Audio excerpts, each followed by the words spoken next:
I'm going to pass this over right away over to our CFO, which is Jim Zaffino, who is going to walk us through the budget for Area F. If there are any questions, we've got Adam here as well, so you can use the chat and he'll explain that and move you all into the meeting at an appropriate time. We'll also be sharing this online tomorrow on the YouTube channel as well, and I'll put it on the blog. So Jim, I'm just going to pass it over to you and we can get started. Thank you. And for those of you in attendance, thank you. And there's at the end of the presentation, there's some addresses that you can contact me and I will answer your issues. And even if you just have a comment, those comments will be forwarded at third reading to the board. So one of the things I always start off with, all of the presentations have the same information about what electoral area are and the regional district is. So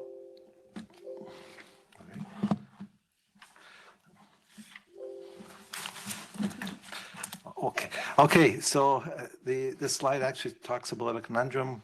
A lot of people don't understand what a regional district is.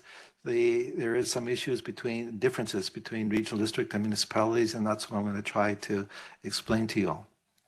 So the regional districts actually are incorporated the same way as the municipalities, and that's through the Lieutenant Governor and letters patent. The letters patent actually shows and dictates the geographic area within the boundaries.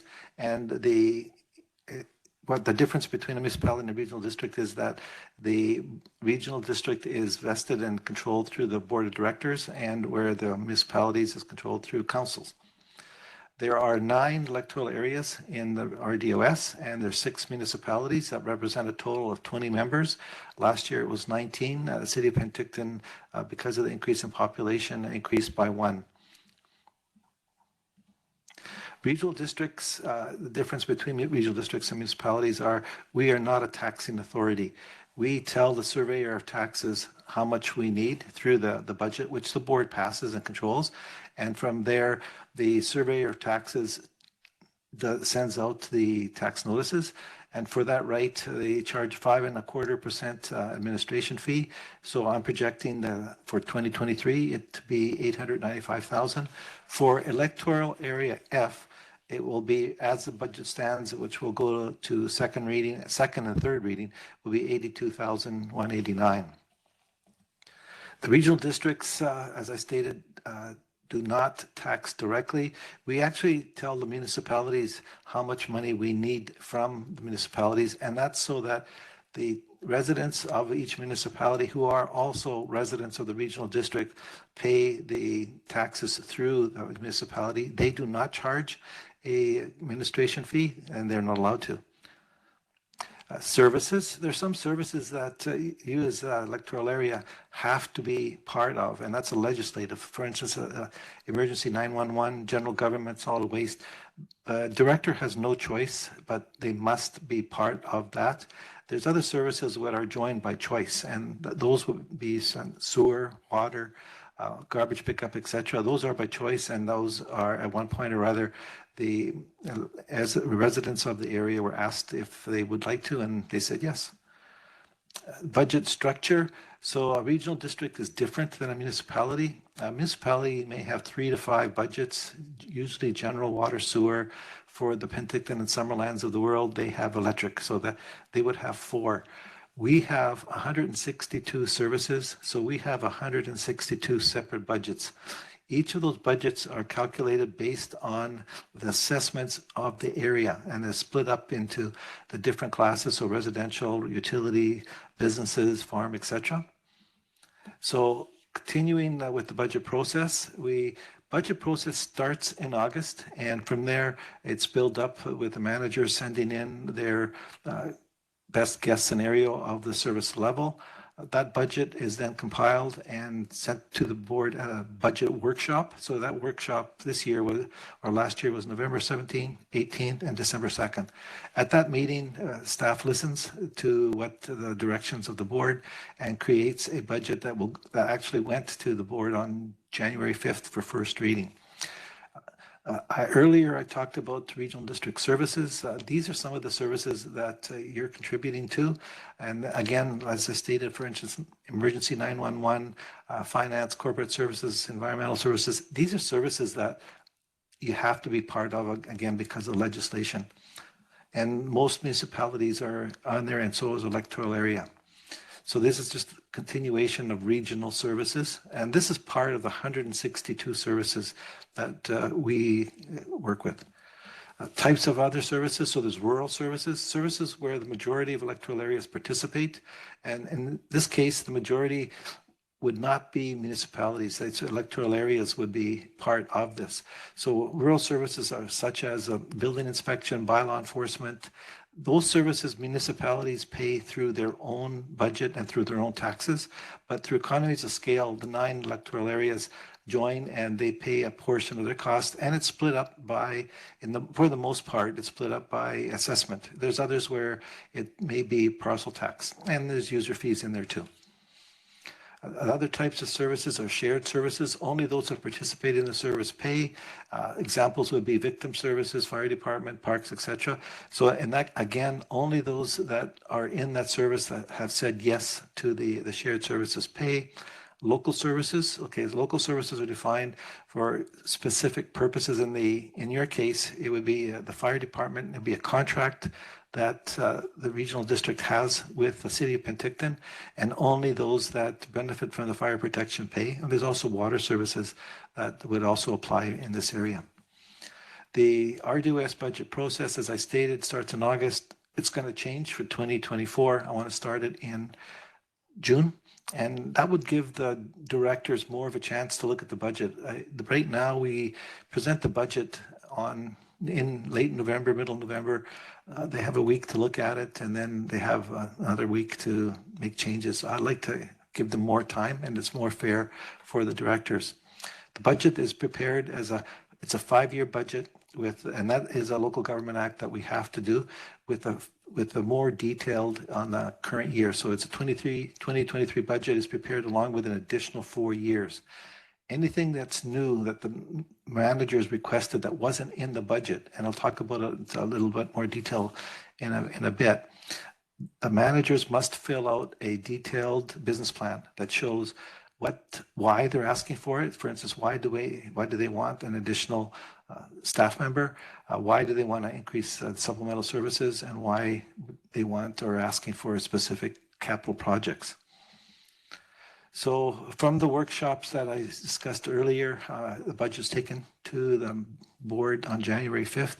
The board as a whole votes on it. So it's, even though that it'd be one area that's paying for a specific budget item, all of the 20 members vote on it. So that's something that is done with all regional districts. It's not just ours. The objective to pass the final budget is March 2nd. And right now we are on schedule for that. By law, we have to adopt a regional district budget by March 31st. A municipality has to adopt it by May 14th. So some factors affecting the tax requisition, which your director has no control of, and that's assessments. The majority of the services are taxed on assessment. So the higher assessments you have in that specific service area, the more you pay. For 2023, the Electoral Area F is 2.51. Last year it was 2.53. The non-market growth, which is new houses, new buildings, etc., is 0.73, where the average in the regional district, as you can see, is 1.81. Well, and so the next there's a graph next that shows why your assessment went down a bit. And here it is. That straight solid line that you see is the average within the regional district. The next line that goes up and down like a yo-yo is where each of the electoral areas and municipalities stand. You'll see a big jump on electoral area B, where it's 23.27. So B is between Osoyoos and Keremeos. So even if the budget was exactly the same one year to another, the portion for electoral area B would increase materially. On yours, if you take a look, yours is 13 point, just see here, 13.63. And that's why, if I go back here, you'll see that it's a slight decrease in your assessment. So as that goes down, your portion of the budget goes down. So the administration charge is something that I'm bringing up to all of the presentations, is that there was an issue with the way the regional district charges admin. They day that I started I was asked to review it, and I made a presentation to the board and recommended that we start charging an admin fee on capital. That year it was 80% on operating and 20% on capital. This last year, policy was changed at the board's direction, and it's 88% on operating and 12% on capital. This also increased the budgets for all the areas because the operational side took more of the weight away from the capital section. So what's new? The proposed regional grants are something that's presented to the board every year.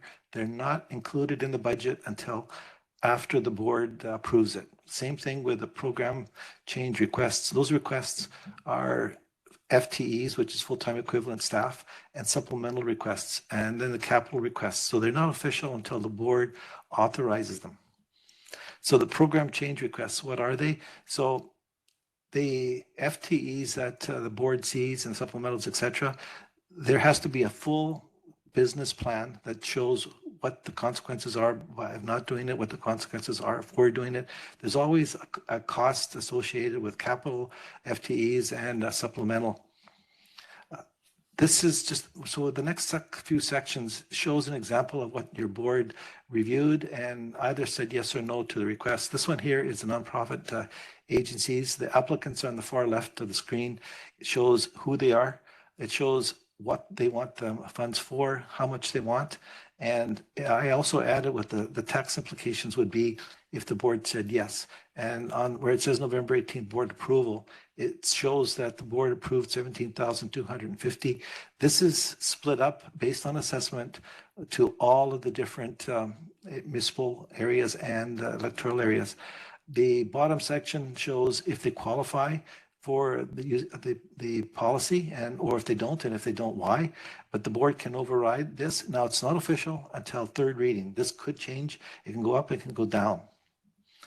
The other areas that the board looked at was the full-time equivalent. So FTE, full-time equivalent, is new staff. The manager must have a full business plan of why they want the staff. So you're not seeing this. This is just the consequence of the saying yes or no. Who pays? In this case here for the recreation facility, it's a Karameas B&G. They pay it, and only they, and Area B. But along with that is a complete business plan. So these are the ones that the board originally authorized at first reading, and some of these have been changed now based on the director's requests. This one here is the parks and facilities attendant. You see the detail that the managers must tell us where the charges are. We put the costs on and the impact on the budget. This one here is the IT information services, and it's also geographic information system, GIS. So again, these where it says all, the municipalities and the electoral areas pay, where it says electoral areas, only the 9 areas pay. So there's always some work that has to be done for information services and for the technician right now.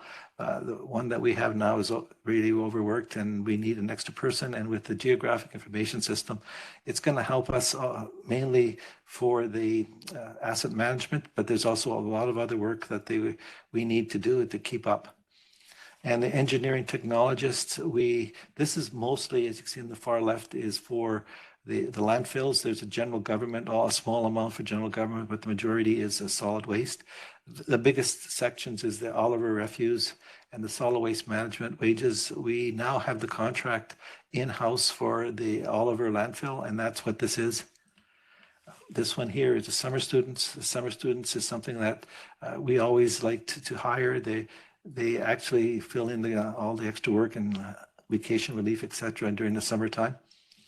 And this is finance. Essentially, there's a large amount of work that has to get done, especially at year end when we're audited, which is a yearly requirement. So, and the board said, yes, this is only a 0.5. That's why it's so low. This is supplemental requests. A supplemental request, as an example, is when the manager of a park area wants to increase the cutting of the grass, let's say from 3 times a month to 4 times. That's okay. So that's something that the managers requesting, but that doesn't mean that that's a service level that the director would like. So in this case here, there's a complete business plan, what the consequences are, and the Parks and Recreation service level for this one would be, it's a 1 full FTE, and on the far left you can see where they anticipate this person working. And third from the bottom on the top section, you'll see that says Area F Parks and Recreation 4,200, and that's a 3.66 impact on that specific service. The bottom one is the purchase of sand. As of 2023, the government will no longer pay for sand for flooding if we buy it before the sand is needed. So we like to just preempt ourselves and have the sand ready so that we can sandbag immediately. Province said, no, we'll pay if you use and buy the sand when it's needed. So the board said yes. The next one is Apex. That just affects them as a garbage pickup. I had a meeting with Apex Saturday, and they were actually quite happy about this. Parks and facilities labor. This is changing, going back to, they had 2 students, I believe, and they want to make it seasonal because each year they'd have to train the student, and there's a lot of work. Again, on the far left, you'll see Area F is 5,258 for another additional 4.82 impact on the budget. One of the things I thought that you may find interesting is the capital projects that at one point or other your area paid into, and not only, you wouldn't be the only ones that paid into it, but you along with all the other different municipalities and electoral areas. So emergency 911, which is statutory requirement, there's the projects. The biggest one on there is the Willowbrook Tower upgrade, and that's more for the fire departments to be able to talk to each other and coordinate issues. So you can see that it's funded directly from reserves. So on the capital projects that I'm about to discuss this with you, they at one point were taxed under the operating side. They no longer are taxed on the capital side because the money has to be there before they use it, or they have to buy, or they have to borrow it. And so I showed the board not only what the costs are and what the projects are, but also how it's funded. And so emergency planning for a hybrid SUV truck, 60,000, and then general government. We're having a lot of vehicles that are being replaced just because they're wearing out, but we do have a very healthy equipment replacement fund. This one here is the regional trails. Regional trails are, I believe, all 15 areas are paid into. This is the breakdown. Again, you'll see that the funding is capital reserve operating. There is some borrowing in there for 38,000. That's for, I believe that's going to be for short-term equipment from Municipal Finance Authority, and then there's electric service truck. Continuing, water system folder. Again, the biggest one here, expense here, is the consulting to provide safer operating the uranium procedure. That's a carry forward from last year, and that's a gas tax funding that your director used so that it never had to be a taxable expense. The Area F Greater West Bench. So this one here, I just wanted to show that it was a carry forward. You'll see it's the Mariposa Park. It's $80,000. It's being funded from gas tax. So it's not $160,000, just to make sure everyone understands. It's $80,000 that's being carried over from 2022 to 2023. So I wanted to do that just because some questions were that, is it $160,000? No, it's not. And this one here is a West Bench water system, small SCADA system. We're actually upgrading the SCADAs throughout the organization. And this one's $7,500. And we've got the capable staff that are working on in-house also. Electoral area tax requisition, as it stands, and I just state as it stands because it still can change right up to adoption. There you got the $1.5 million. The tax requisition is $124,000. After the non-market growth, which is new construction that wasn't there before, it's 8.13, and I want to just elaborate that in the next few slides. These are all the services that you're paying into. So on this one here, the majority of the weight is based on all 20 representatives. It's very hard for one individual director to make any material change at this area, but the next area, the director has more control, not 100%, but there is control. Your directors fights hard to try to keep these costs down. And there's some cases this has happened. So this one here, I thought you might be interested in. This is the tax portion for the fire protection only. So this is only one part of the tax requisition. And I broke it up something different, the way municipalities do it. So you'll see that there's 621 residences that are being taxed. So that doesn't mean necessarily houses. It also could be empty property. So of the 398,000 that the regional district needs, and that's a contract from the city of Penticton that pretty well the director does not have any direct control. They tell us how much it is. So yes, and there was a big increase that I'll just discuss further in a bit. The next slide, and you'll have access to this online, is how much it costs per household, from 500,000 to 1.2 million. And I believe that the average house in the West Bench area is just over $1 million right now. This one here is similar, except it's for the Area F tax requisition for the commission, Recreation Commission. And I just stress those dollars that you see at the bottom is for residential only.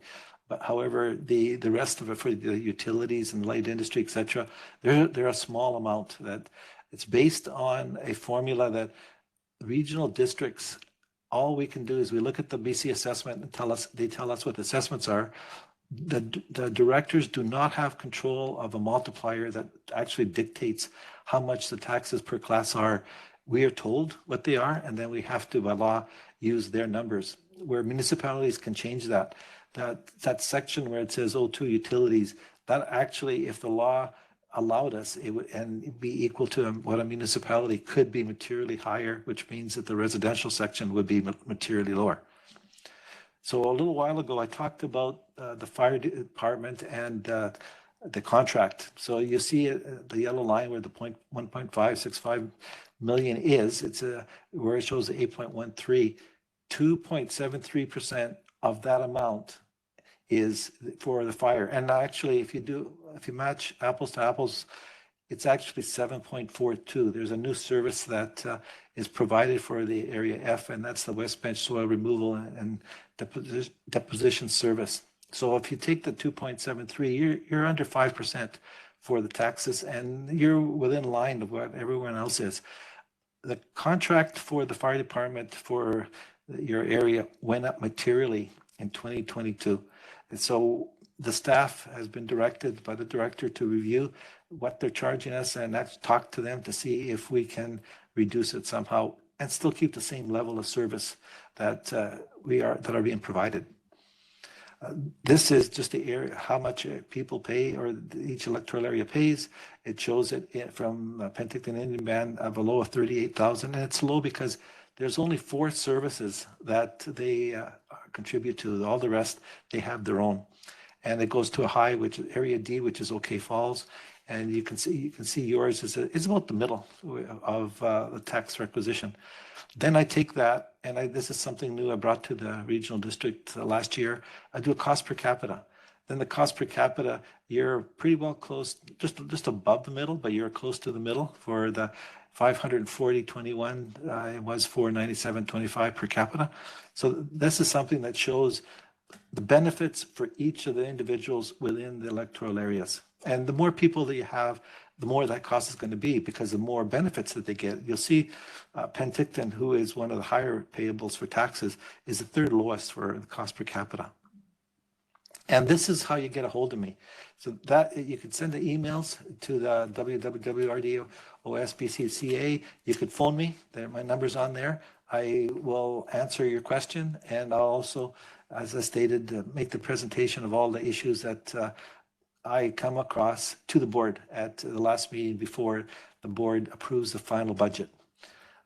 Thank you for listening, and I anticipate and look forward to any of your questions that you may have. Awesome. Thank you so much, Jim. Adam, I'll just double check with you, see if we have any questions. No, nothing. So thank you both very much, Jim. Thank you, Adam, for helping us stay online and connected. And again, if you have any questions, please follow up with Jim. You've got his contact, or give me a shout as well, and we will go from there. So thanks so much. We done? Thank you. You're thanking us. Thank you. It's